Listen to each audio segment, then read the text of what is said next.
Hari ini saya akan membahas mengenai tipe pembeli yang menyebalkan.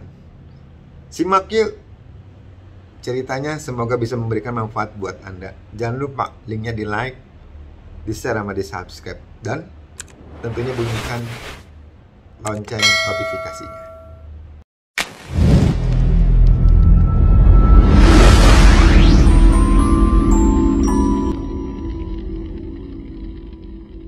Salam sehat, salam properti.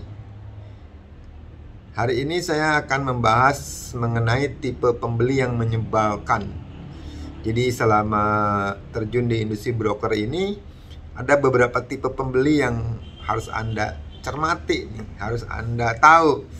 Jadi namanya manusia ya, sifatnya macam-macam. Jadi Anda sebagai seorang broker properti yang ingin sukses harus mengerti ilmu manusia dan harus mengerti juga bagaimana menghandle tipe-tipe pembeli seperti itu gitu loh.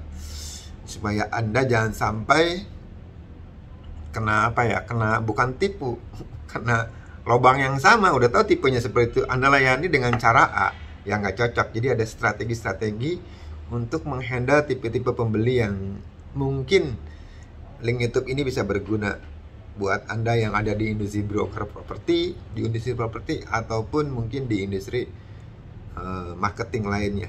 Ini hanya sharing pengalaman saya selama kurang lebih 15 tahun di industri ini, semoga bisa memberikan manfaat. Jadi yang pertama nih, tipe pembeli yang menyebalkan itu yang ingkar janji ya. Ini paling kesel nih. Contoh nih ya, ini banyak para broker yang janjian dengan customer. Contoh misalnya janji hari Sabtu jam 12 siang.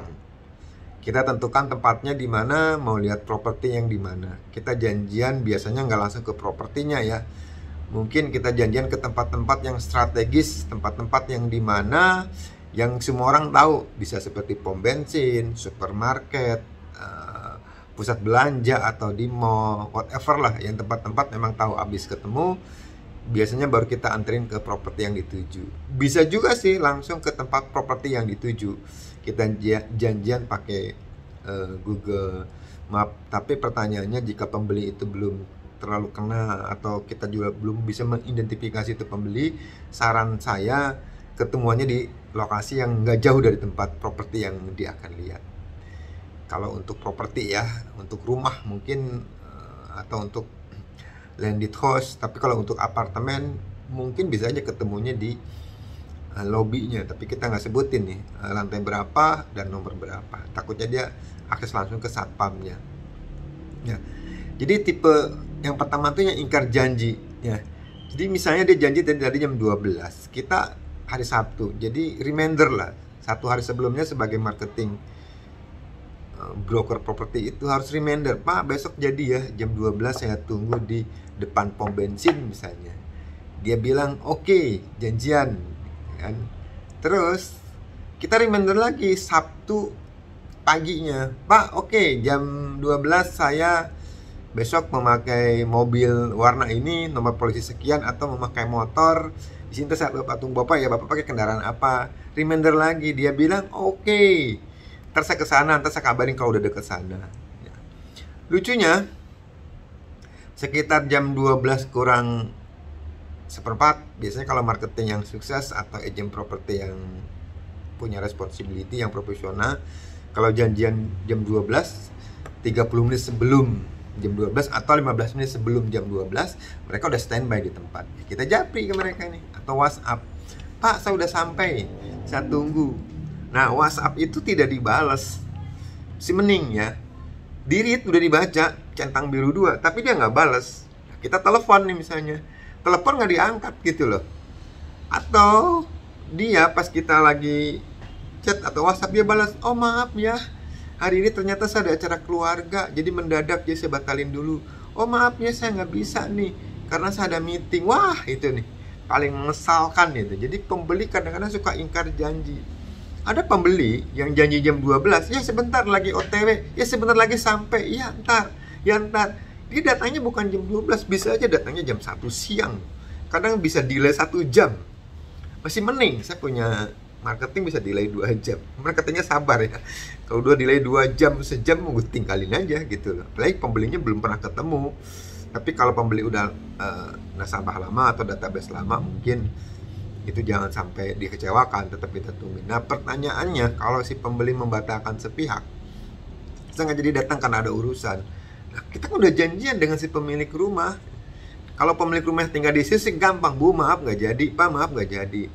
Nah pertanyaannya, kalau si pemilik rumah pun jauh, yang punya propertinya jauh, dia juga buang waktu, janjian gitu kan, jam 12 dia udah jauh-jauh ke lokasi yang dia punya properti, dia bukain kunci, dirapi-rapi, ditungguin, ternyata nggak jadi. Nah gimana tuh? Kecewanya tuh bukan kita doang nih sebagai broker, malah bikin kecewa juga si owner. Nah si pembelinya nothing tulus, innocent.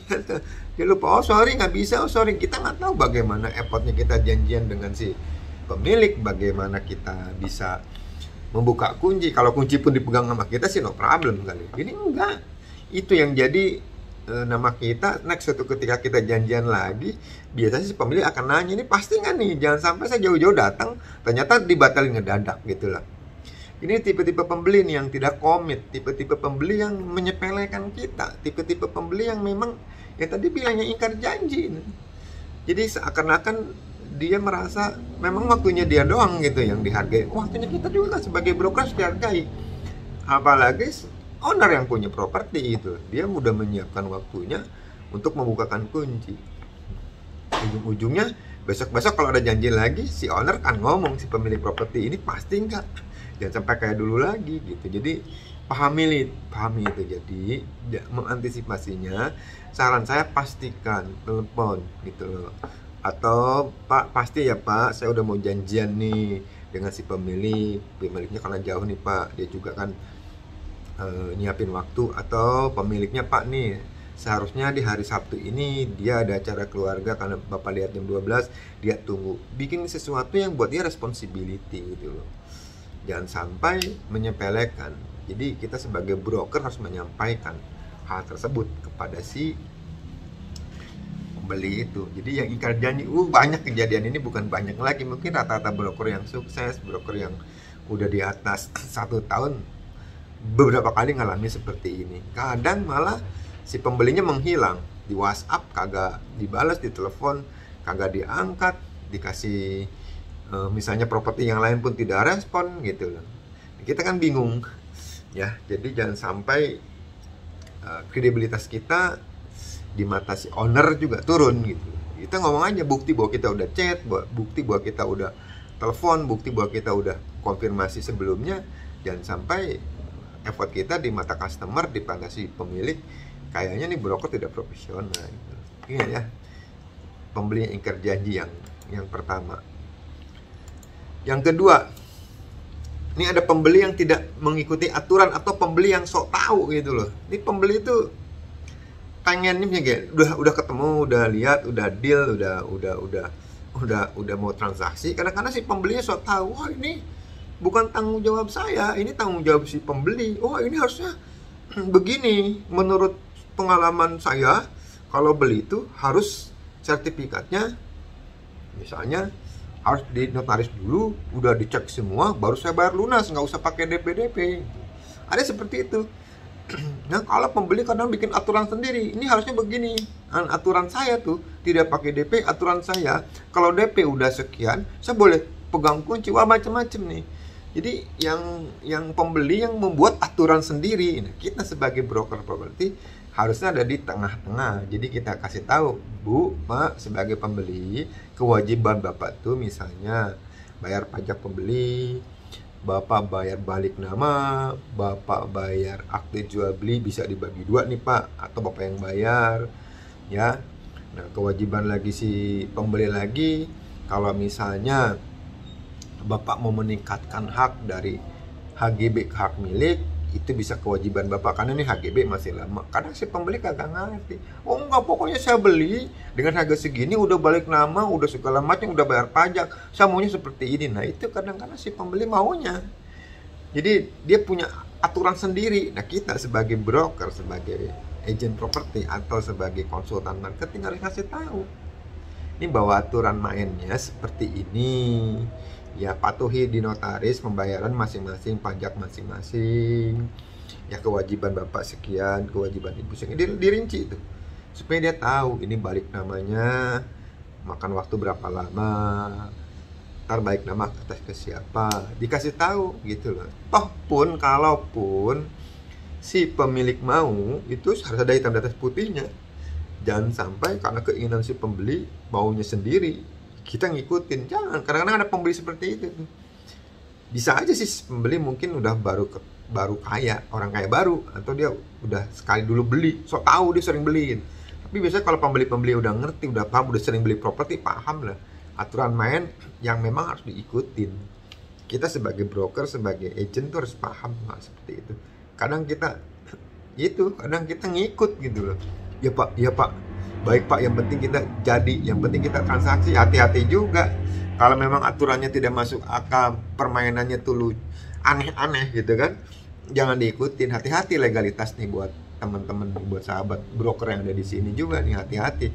Karena si pembeli bisa aja kerjasama kong kaling kong dengan notaris yang dia tunjuk. Saya pakai notaris A lah, pokoknya saya pakai notaris A, nggak mau. Hati-hati juga, cek and recheck juga notarisnya, track recordnya gitu loh. Jangan sampai kita pakai notaris yang ditunjuk si pembeli ternyata banyak kejadian. Bukan banyak, ada kejadian kan, notarisnya kong kaling kong, sertifikatnya disimpan, itu dikembalikan lagi, dipalsuin, kan bisa terjadi seperti itu. Jadi hati-hati ke pembeli-pembeli yang punya aturan yang kadang-kadang masuk di akal. Kita sebagai broker harus kasih tahu. Yang satu kedua, ya, yang ketiga nih, pembeli yang suka apa ya, yang suka mengeluh, yang suka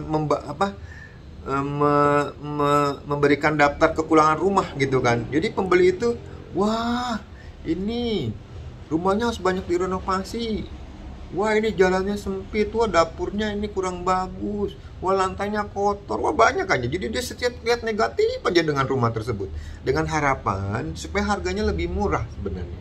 Kalau dia udah suka, pasti ngomongnya banyak nih. Wah karpetnya dicuci, wah ini saya nggak cocok nih, warna, waduh macam-macam nih. Jadi dia akan menjelekkan properti tersebut gitu kan. Si pembeli itu ngeluh, banding-bandingin gitu loh. Terus rumah itu di mata dia nih, atapnya misalnya bocor, terus dindingnya kotor, wah dibanding dengan harapan, biasanya dengan harapan pengen harganya bisa diturunkan. Nah itu sebagai broker properti harus bikin value. Nah, itu kan pak renovasinya sih nggak banyak pak, ini kan tinggal dirapihin pak, dikasih tahu aja gitu. Tapi kadang-kadang si pembeli tuh pengen ngomong seperti itu, bisa ke kita, ke broker, kadang langsung loh ke si owner. Ini ngerti bahaya nih, hati-hati kalau si owner orangnya merasa bukan direndahkan, merasa kayak diintervensi gitu, bisa gini, gue nggak mau dah, dia yang beli sama gue, banyak banget ngeluhnya, gue mau jual padanya kok begini, kan gue udah kasih harga spesial, masih aja ngotot pengen turun. Hati-hati nih, ini juga jadi bumerang nih bagi pembeli itu. Jadi ya ada pembeli yang gitu tuh, mengeluh dan mencari kekurangan rumah tersebut. Jadi kita sebagai broker harus tahu nih, harus paham, hati-hati nih ya. Pembeli tersebut biasanya rata-rata dia pengen harganya diturunin, ditekan seminim mungkin, dia pengen spesial lah. Hati-hati tuh kayak pembeli-pembeli seperti itu. Ada banyak banget. Ini banyak lah, ada lah. Ngalamin, pernah beberapa kali saya ngalamin ya. Jadi dia cari kekurangan rumahnya ya. Apa kayak ada kekurangan rumah, apa dia rumah, wah ada ini. Ribet ketemu, kadang ribet. Ya, ini lu mau ngasih gitu loh. Menggoda adanya seperti ini gitu kan. Jadi Anda sebagai broker harus membangun value. Jadi kekurangan itu ditutup dengan kelebihan properti tersebut. Contohnya accessibility-nya dekat ke pusat bisnis, pusat kota, lingkungannya aman, nyaman. Jadi di situ juga tidak banjir. Itu kedepankan kalau masalah renovasi rumah, dicat, kotor, itu mah teknis lah. Jelasin. Kadang-kadang si pembeli yang sepele-sepele tuh kadang digede-gedein gitu kan. Kita kadang gendek, kadang-kadang yang nganterin juga. Tapi kita harus sabar, harus bisa mengatasi masalah tersebut. Harus bisa ngasih wawasan, gambaran ke si calon pembeli. Jangan sampai alasan-alasan dia tuh menjadikan poin-poin dia untuk menekan harga gitu ya. Jadi yang ketiga, mungkin yang keempat nih agak sedikit lucu.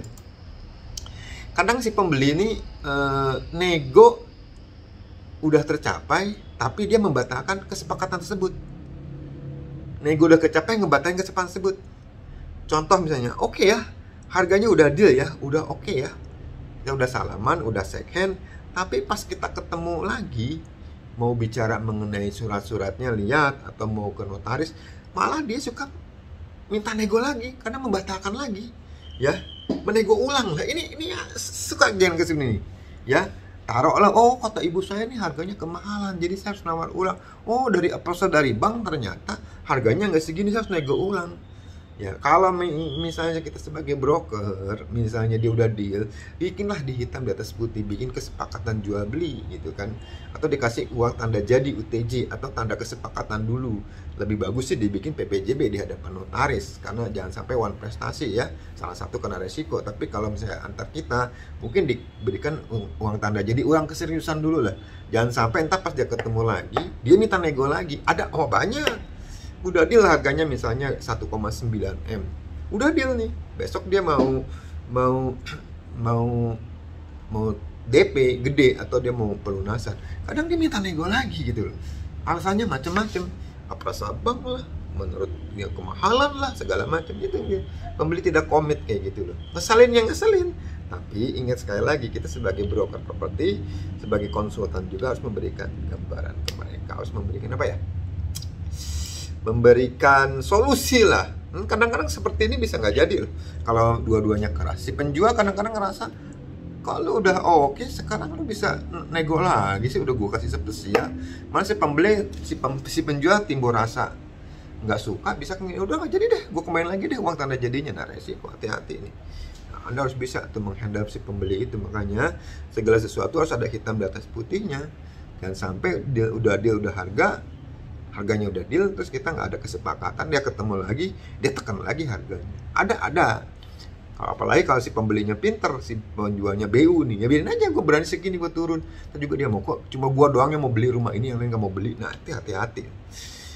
Kita sebagai broker harus netral ya. Kadang-kadang memang di sisi pihak, kadang-kadang kita agak sedikit ngepro ke si penjual gitu. Walau si penjual bayar fee kita, tapi setidaknya kita lihatlah posisi mana yang memang harus diluruskan, posisi mana memang yang harus kita bantu, kita kasih pengarahan gitu. Ini posisi si pembeli nih, pelin-pelan udah ngomongnya sekian, ntar ketemu lagi agak berubah lagi, turun lagi, ntar DP-nya bisa motion diturunin lagi. Banyak ada hal seperti itu. Jadi harus Anda antisipasi, bikinlah kesepakatan jual beli atau kontrak ya, ditulis penjual pembeli, pihak pertama pihak kedua, kita saksi, DP berapa, pembayaran berapa. Jadi mereka terus kalau suatu ketika mereka nawar lagi, nego lagi, kita kasih aja nih Pak, udah ada suratnya, udah ada hitam di atas putihnya, sampai dia berubah. Itu tuh pembeli gitu ada. Hati-hati, disikapi dengan benar.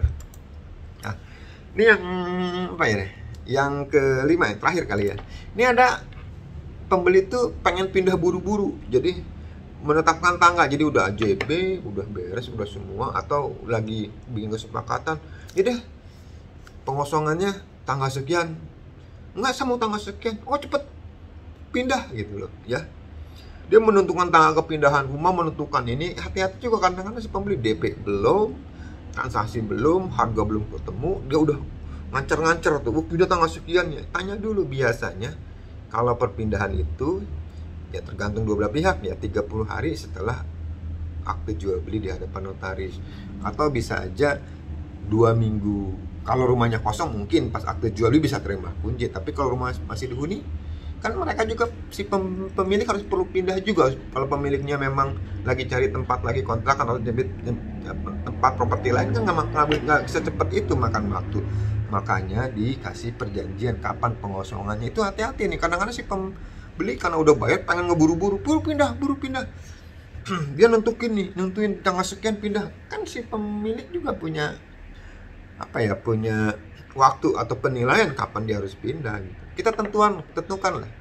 Kalau memang lebih dari 30 hari misalnya lebih, ya bikinlah surat ini kesepakatan pengosongan rumah, bisa pakai notaris. Jadi jangan sampai mereka one prestasi, jangan sampai udah balik nama, udah dibayar lunas, tapi si pembeli tidak bisa menepati, si pemiliknya tetap di situ. Hati-hati, enggak lah, jarang.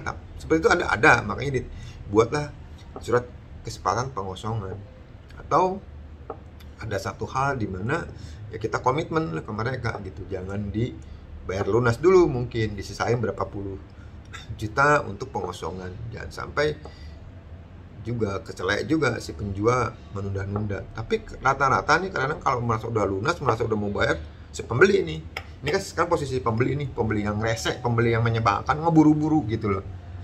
Nah, itu yang harus perlu dicermati sama Anda gitu kan.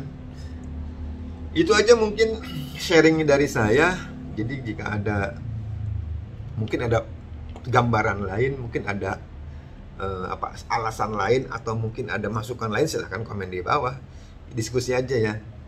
Link ini supaya lebih saya semangat. Jangan lupa juga nih di-share, di like, sama di subscribe.